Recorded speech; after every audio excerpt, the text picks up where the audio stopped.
From the death of Michael Brown to the riots in Ferguson, tension between minorities and police seems to be growing, spawning movements like Black Lives Matter and Hands Up, Don't Shoot. While many groups have taken to the streets to protest what they call police brutality, one officer from Milwaukee is gaining national attention for his response. News Channel 15's Angelica Robinson sat down with him today for an exclusive interview, and she joins us with more. Sheriff David Clarke has been very vocal in defending the integrity of police officers.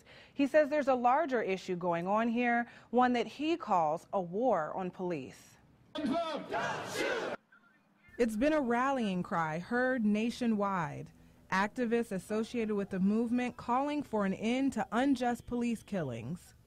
I started watching the people who were gathering at these rallies under this Hands Up, Don't Shoot, and I Can't Breathe, and the bastard child of that was the Black Lives Matter movement.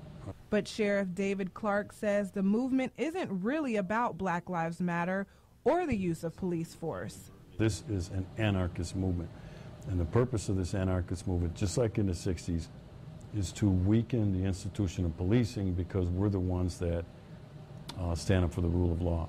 Clarke says since the fatal shooting of unarmed teen Michael Brown in Ferguson, the integrity of police officers has been under attack. We're racist, we're bloodthirsty, that we go around violating people's constitutional rights. As a result of the backlash, police are thinking twice before making stops. Cops now are hesitant. They're hesitating. They're wondering if it's worth it sticking their neck out in this self-initiated policing. And the criminals know that. Clarke agrees that there are some problems with distrust between black communities and the police officers.